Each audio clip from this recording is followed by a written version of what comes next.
சென்னையில் இனிமேல் நம்ம MTC பஸ்ல ஒரு பெரிய மாற்றத்தை பார்க்க போறோம். இன்னைக்கு மட்டும் 130 நியூ எலக்ட்ரிக் ஏசி பஸ் சென்னையில் தொடங்கி இருக்காங்க. ஆனா இது வெறும் 130 பஸ்ஸோட முடிஞ்சிட போற விஷயம் கிடையாது. ஏற்கனவே சென்னையில நூற்றுக்கணக்கான எலக்ட்ரிக் பஸ் ஓடிட்டு இருக்கு. அதோட இன்னும் 750 எலக்ட்ரிக் பஸ்ஸஸ் வரப்போகுது. அது மட்டும் இல்லாம இதை தாண்டியும் மிகப்பெரிய எலக்ட்ரிக் பஸ் திட்டங்கள் இருக்கு. அப்படின்னா இன்னும் சில வருடங்கள்ல சென்னை MTC முழுசா எலக்ட்ரிக் பஸ்க்கு மாறிடுமா அப்படின்ற கேள்வி உங்க எல்லாருக்குமே இருக்கும். இந்த மாற்றத்தால பேசஞ்சர்ஸ்க்கு என்ன நன்மை, MTC எம்ப்ளாயிஸ்க்கு என்ன பாதிப்பு, மேலும் சென்னைக்கு உண்மையில எத்தனை எலக்ட்ரிக் பஸ்ஸஸ் வரப்போகுது அப்படின்னு இந்த வீடியோல முழுசா பார்க்கலாம். வாங்க வீடியோக்குள்ள போகலாம். நம்ம CM விஜய் இன்னைக்கு இந்த 130 எலக்ட்ரிக் பஸ் இயக்கத்தை தொடங்கி வச்சிருக்காங்க. இந்த 130 பஸ்ஸோட மதிப்பு பார்த்தீங்கன்னா சுமார் 234 கோடி 50 லட்சம். அதாவது இன்னைக்கு வந்த 100 பஸ்ஸை மட்டும் பார்த்து சென்னையில் எலக்ட்ரிக் பஸ் ப்ராஜெக்ட் ஆரம்பிக்குதுன்னு நினைக்கக்கூடாது. ஆல்ரெடி 625 பஸ் ஆப்ரேட்டிங்கில் தான் இருக்கு. MTC-யோட அடுத்த ஃபேஸில் 750 புதிய low floor AC electric bus திட்டமிட்டிருக்காங்க. இதற்கான திட்டமிட்ட மதிப்பு சுமார் 1337 கோடி. இன்னைக்கு லான்ச் செய்யப்பட்ட 130 பஸ்ஸஸ் பார்த்தீங்கன்னா இந்த 750 பஸ் எக்ஸ்பான்ஷனோட முதல் பகுதி தான். அதாவது 130 பஸ்ஸஸ் வந்தாச்சு, ஆனால் இன்னும் 620 பஸ்ஸஸ் இந்த பர்டிகுலர் 750 பஸ் பிளான்ல வர வேண்டி இருக்கு. இந்த 130 பஸ்ஸோட முக்கியமான வழித்தடங்கள் என்னன்னு பார்த்தீங்கன்னா airport, Sholinganallur, Siruseri IT corridor, Kilambakkam, Tambaram, Perambur, Anna square, Guindy, Velachery போன்ற முக்கியமான பகுதிகளை தான் என்னைக்கும் ரூட்ஸாக கொண்டு வந்திருக்காங்க. ஏன்னா IT employees, airport passengers, suburban commuters தினமும் அதிகமாக பேசஞ்சர் மூவ்மெண்ட் இருக்க ரூட்ஸ்க்கு இந்த பஸ் பயன்படுத்துவது முக்கியமான விஷயமா இருக்கு.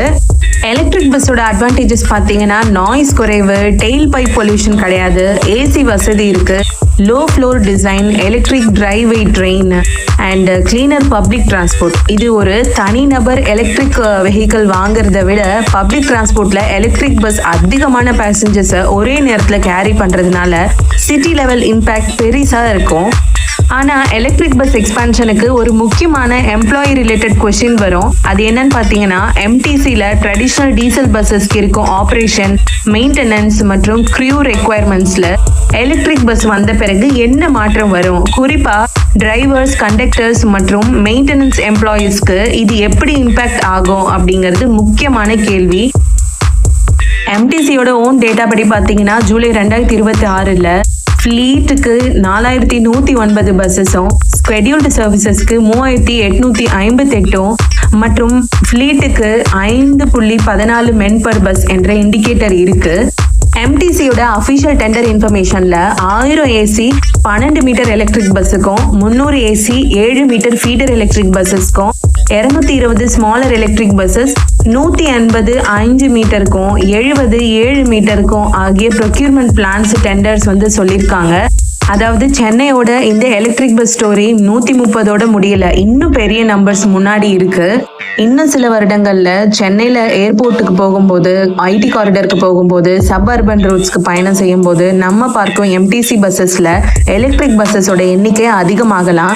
ஆனா அதோட இன்ஃப்ராஸ்ட்ரக்சரும் அதே அளவுக்கு வளரணும். Charging stations, depot infrastructure, maintenance facilities, trained staff எல்லாமே முக்கியம். MTC-யோட கரண்ட் டெண்டர்களே எலக்ட்ரிக் பஸ்ஸஸோட allied electrical and civil infrastructure டெவலப்மெண்ட்டை சேர்த்து தான் இருக்கு. இந்த எலக்ட்ரிக் பஸ் திட்டம் வரவேற்கத்தக்கது தான். ஆனால் MTC ஊழியர்களுக்கு ஜாப் செக்யூரிட்டி இல்லை அப்படின்னு கவலை ஏற்பட்டிருக்கு. குறிப்பாக குறைந்த ஊதியத்தில் ஒப்பந்த அடிப்படையில் வெளிமாநில பணியாளர்களை கொண்டு வந்து பஸ் ஆப்ரேஷன்ஸில் பயன்படுத்தினா ஏற்கனவே பணியில் இருக்கும் MTC டிரைவர்ஸ்க்கு அண்ட் கண்டக்டர்ஸ்க்கு வேலை வாய்ப்பு மற்றும் வருமானத்தில் பாதிப்பு ஏற்படலான்னு ஊழியர்களோட முக்கியமான கவலையாக இருக்கு.